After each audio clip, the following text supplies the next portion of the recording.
Sir ಇದೆಲ್ಲ ಎಲ್ಲ ಎಲ್ಲ ಫ್ರೀ ಸರ್, ಎಲ್ಲ ಉಚಿತನ ಸರ್ ಕಂಪ್ಲೀಟ್ಲಿ ₹1 ಯಾರು ₹1 ತಗೊಳ್ಳಲ್ಲ ಸರ್. ನಮ್ಮ ಹತ್ರ ₹1 ತಗೊಂಡಿದ್ದಾನೆ ಅಂತ ಯಾರು ಬಾಯಲ್ಲಾದರೂ ಹೇಳಿಸ್ಬಿಡಿ. ಇಲ್ಲ ನನ್ನ ಅಂದರೆ ಈ ಒಂದು ಮಹತ್ ಕಾರ್ಯ ಮಾಡಬೇಕಾದ್ರೆ ಎಲ್ಲಾದರೂ ಒಂದು ಸಂದರ್ಭದಲ್ಲಿ ಇದಕ್ಕೆ ಬೇಕಾಗ್ಬೋದು, ಟ್ರಾನ್ಸ್ಪೋರ್ಟ್ ಏನೋ ಒಂದು ಸಮಸ್ಯೆ ಬರುತ್ತೆ. ನೀವು ಆಗಲೇ ಹೇಳಿದ್ರೆ ಯಾರೋ ದಾನಿಗಳು ಮುಂದೆ ಬರ್ತಾರೆ, ಆ ಮೂಲಕ ನಾವು ಇದನ್ನು ಪೋಸ್ಟ್ ಮ್ಯಾನ್ ಕೆಲಸ ಮಾಡ್ತೀವಿ. ದಾನಿಗಳು ಇವತ್ತಿಲ್ಲ ಅಂತ ತಿಳ್ಕೊಬೇಡಿ, ಇದ್ದಾರೆ. ಆದರೆ ನಾವು ಕೊಡೋ ಹಣ ಸರಿಯಾದ ರೀತಿಯಲ್ಲಿ ವಿನಿಯೋಗ ಆಗ್ತಾ ಇದೆಯಾ, ಅದು ಸಾಕಾರವಾಗ್ತಾ ಇದೆಯಾ, ಅದು ಅವ್ರಿಗೆ ತಲುಪ್ತಾ ಇದೆಯಾ ಅಂತ ನಂಬಿಕೆ ಬಂದರೆ ಅವ್ರು ನಮ್ಮನ್ನು ನೆಕ್ಸ್ಟ್ ಟೈಮ್ ಕರೆದು ಕೊಡ್ತಾರೆ. ನಿಮಗೊಂದು ಉದಾಹರಣೆ ಹೇಳಬೇಕು. ಗಾರೆಹಟ್ಟಿ ಅಂತ ಒಂದು ಊರು ಚಿತ್ರದುರ್ಗದಲ್ಲಿ. ಒಬ್ಬ ತಾಯಿ ಗಂಡು ಮಗುನ ಕರ್ಕೊಂಬಂದು ಕಣ್ಣನ್ನು ನೀರು ಹಾಕಿದ್ರು. ನನ್ನ ಮಗನಿಗೆ ಕಣ್ಣಿಲ್ಲ, ಹೆಂಗಾರ ಮಾಡಿಸ್ಕೊಡ್ರಪ್ಪ, ನಮ್ಗೆ ಹತ್ರ ಹೋಗೋಕ್ಕೆ ಶಕ್ತಿ ಇಲ್ಲ.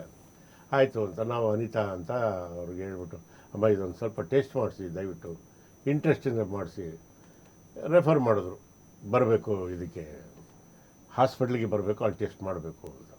ಸರಿ, ಕರ್ಕೊಂಡೋಗಿ ಎಲ್ಲ ಟೆಸ್ಟ್ ಮಾಡಿದ್ದಕ್ಕೆ ಡಾಕ್ಟ್ರು ಒಂದೇ ಒಂದು ಮಾತು ಹೇಳಿದ್ರು, ಖಂಡಿತ ಬರುತ್ತೆ ಕಣ್ಣು, ಆದರೆ 3 ಆಪ್ರೇಷನ್ ಮಾಡಬೇಕು, ಮೇಜರ್ ಆಪ್ರೇಷನ್ ಮಾಡಿದ್ರೆ ಮಗು ಕಣ್ಣು ಬರುತ್ತೆ. 100% ಬರುತ್ತಾ? ಹೌದು. ಎಷ್ಟಾಗುತ್ತೆ? ಇಷ್ಟು ಲಕ್ಷ ಖರ್ಚಾಗುತ್ತೆ. ದಯವಿಟ್ಟು ನನ್ನ ಮೇಲೆ ನಂಬಿಕೆ ಇಟ್ಟು ಮಾಡಿ, ನಿಮಗೆ ಮಾಡಿ. ಯಾರೋ ಪುಣ್ಯಾತ್ಮರ ಹತ್ರ ಹೋಗಿ ಕೈ ಮುಗಿದು ಕೇಳಿದ್ರು, ಹಿಂಗಿಂತಿದ್ದ ಒಂದು ಮಗು ಹಿಂಗೆ ಆಪ್ರೇಷನ್ ಆಗಿದೆ, ಅದಕ್ಕೆ ಶಂಕರ ಹಾಸ್ಪಿಟ್ಲಿಗೆ ಇದು ಕೊಡಬೇಕಾಗುತ್ತೆ, ಅದು ಸ್ಪೆಷಲ್ ಇದು ಅಂತಂದಾಗ ಅವರೇ ಮಾಡಿದ್ರು, ಇನ್ನೊಬ್ಬರನ್ನ ನೋಡಬೇಕು, ಹಿಂಗೆ ಬರ್ತೀನಿ ಅಂದಾಗ, ಏತಕ್ಕೆ ಹೋಗ್ತಾ ಇದೆಯಾ ಹಿಂಗೆ ಅದು 2 ಲಕ್ಷ ದೊಡ್ಡದ, ನನಗೆ ಇನ್ಕಮ್ ಟ್ಯಾಕ್ಸಿಂದು ರಿಬೇಟ್ ಸಿಗುತ್ತೆ, ನನಗೆ ಕೊಡಿ, ತಗೋ ಶಂಕರ ಹಾಸ್ಪಿಟ್ಲಿಗೆ ಒಳ್ಳೇದಾಗಿ ಕೊಡೋದು ತಗೋ. ಕಳಿಸ್ಬಿಟ್ರು ಅವರು ಮ್ಯಾನೇಜರ್ ಕೈ. ಎಲ್ಲ ಆಯಿತು. ಮಗುವಿಗೆ ಡಿವೈಸರ್ ಕೊಡಿಸಿದ್ವಿ. 6th ಪಾಸ್ ಆಯ್ತು ಹುಡುಗ. ಸೂಪರ್. ಅಷ್ಟೇ, ಇನ್ನೇನಿಲ್ಲ. ಗೊತ್ತಾಯ್ತು, ಯಾರೋ ದಾನಿಗಳು ಕೊಡ್ತಾರೆ, ಗೊತ್ತಾಯ್ತು.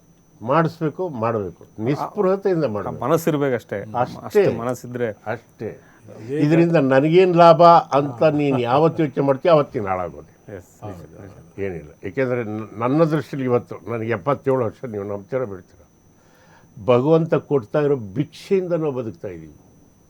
ಎಲ್ಲ ಅವನ ಭಿಕ್ಷೆನೇ, ನಮ್ಮದು ಅಂತ ಏನಿಲ್ಲ. ಅವ್ರು ಯಾವತ್ತು ಕರೀತಾರೋ ಅವತ್ತು ಹೋಗ್ತಾ ಇರಬೇಕು. ನನಗಿಂತನೂ ಹೆಸರು ಮಾಡಿದವರಿಲ್ವಾ, ನನಗಿಂತನೂ ದುಡ್ಡು ಮಾಡಿದವರಿಲ್ವಾ? ದೇವ್ರು ನನಗೆ ಇನ್ನೂ ಆರೋಗ್ಯ ಕೊಟ್ಟಿದ್ದಾನೆ ಅಂದರೆ, ನಾನು ಈ ಜಗತ್ತು ನನಗೆ ಎಲ್ಲ ಕೊಟ್ಟಿದೆ ಸರ್. ನಿಮ್ಗೆ ಏನು ಹೇಳೋದು, ಒಳ್ಳೆ ಗಾಳಿ ಕೊಟ್ಟಿದೆ, ಒಳ್ಳೆ ಊಟ ಕೊಟ್ಟಿದೆ, ಗೊತ್ತಾಯ್ತಾ? ಹಗಲು ನೋಡಿದ್ದೀನಿ, ರಾತ್ರಿ ನೋಡಿದ್ದೀನಿ, ಒಳ್ಳೆ ಜನಗಳು ನೋಡಿದ್ದೀನಿ, ಒಳ್ಳೊಳ್ಳೆ ಭಾಷಣಗಳಿಗೆ ಹೇಳಿದ್ದೀನಿ, ಒಳ್ಳೊಳ್ಳೆ ಮಠಗಳಲ್ಲಿ ಒಳ್ಳೊಳ್ಳೆ ವಿಚಾರಗಳನ್ನು ಕೇಳಿದ್ದೀನಿ. ಗಣಪತಿ ಹಬ್ಬಗಳಲ್ಲಿ, ಎಕ್ಸ್ಪೆಷಲಿ ನಮ್ಮ ಅರಸೀಕೆರೆ ಗಣೇಶಂದ್ರಲ್ಲಿ ನಾವು ಹರ್ಕತೆಗಳಲ್ಲಿ ಕೇಳಿದಂತಹ ಜ್ಞಾನದಿಂದ ಇವತ್ತು ಹೇಳಿದ್ರೆ ಅಂತ ಬಾಯ್ಬಿಡ್ತಾರೆ ಜನ. ಆದರೆ ಅದು ನಮ್ಮದಲ್ಲ. ಒಬ್ಬರು ಗುರುರಾಜ ನಾಯ್ಡು ಅವರು ನಮ್ಗೆ ಹೇಳಿದ ಕತೆ, ಒಬ್ಬರು ಕಡೂರಿನ ಇವರು ಮುನ್ರತ್ನಮ್ಮದಲ್ಲಿ ಯಾರನ್ನೋರು ಅವರು ಹೇಳಿದ ಕತೆ, ಒಬ್ಬರು ಹಂಡೆ ವೇದವ್ಯಾಸ ಹೇಳಿದ ಕತೆನ ನಾವು ಹೇಳ್ತಾ ಇದ್ದೀವಿ ಅಷ್ಟೇ. ಅದು ಬಿಟ್ಟರೆ ಬೇರೆ ಇನ್ನೇನಿಲ್ಲ. ಎಲ್ಲದಕ್ಕಿಂತ ಮುಖ್ಯವಾಗಿ ಮನುಷ್ಯನಿಗೆ ಏನಿದ್ರೂ ಸಹಿತ ತಡ್ಕೋಬೋದು, ಆದರೆ ಅಹಂಕಾರ ಇರಬಾರ್ದು. ಆ ಅಹಂಕಾರ ಇಲ್ಲದಲೇ ಸರಳತ್ವದ ಅತ್ಯಂತ ಸರಳ ವ್ಯಕ್ತಿ ನಾವು ನೋಡಿದ್ದು ಜೀವನದಲ್ಲಿ ಅಂದರೆ ಡಾಕ್ಟರ್ ರಾಜ್ಕುಮಾರ್. ಅವರಿಂದ ಕಲ್ತಿದ್ದು. ಅವರನ್ನು ಮಾತಾಡಿದ್ರು, ನಾನು ಎಲ್ಲರೂ ಭಾಷಣಕ್ಕೆ ಹೋದ್ರೂ ಹೇಳ್ತೀನಿ, ಯಾವುದಕ್ಕೂ ಆಸೆ ಪಡಬಾರ್ದು ಕಂದ, ಯಾವುದಕ್ಕೂ ಆಸೆ ಪಡಬಾರ್ದು. ನೋಡು, ನಿನ್ನ ನೆರಳಿಡಿಗಕ್ಕೆ ಹೋಗು, ಸಿಗ್ತದೆ ಮಗ, ಸಿಗೋದಿಲ್ಲ.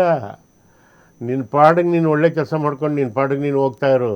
ನೆರಳಿಗೆ ನಿನ್ನ ಹಿಂದೆ ಬರುತ್ತಲ್ಲ, ಹಾಗೆ ಕೀರ್ತಿ, ಪ್ರತಿಷ್ಠೆ, ದುಡ್ಡು ಎಲ್ಲ ನಿನ್ನ ಜೊತೆ ಹೋಗ್ತದೆ. ಬಂದಾಗ ಆವಾಗ ಅಹಂಕಾರ ಪಡಬೇಡ. ಕೈ ಮುಗಿದು ನಾನೆಲ್ಲಿರ್ತೀನಿ ಅಲ್ಲಿಗೆ ನೀನು ಬರ್ತಿದ್ಯಲ್ಲ, ಅದನ್ನು ನಿನ್ನ ದುಡ್ಡು ಗುಣ ಅಂತ ಅದ್ರ ಮೇಲೆ ಹಾಕೋದು. ಅದನ್ನು ಹೇಳ್ಕೊಟ್ಟಿದ್ದು ಡಾಕ್ಟರ್ ರಾಜ್ಕುಮಾರ್. ಯಾರು ಹೇಳ್ಕೊಡ್ತಾರೆ? ಮಕ್ಕಳಿಗೆ ಸಹಿಸ್ತಿರ್ಲಿಲ್ಲ. ಹೌದು, ಏನಾದ್ರು ಅವ್ರ ಮೇಲೆ ಹಾಕ್ಬಿಡೋದು, ನಂದೇನಿಲ್ಲ, ಅವ್ರದ್ದು ಅಂದ್ಬಿಡೋದು, ನಂದೇನೂ ಇಲ್ಲ ಅಲ್ವಾ?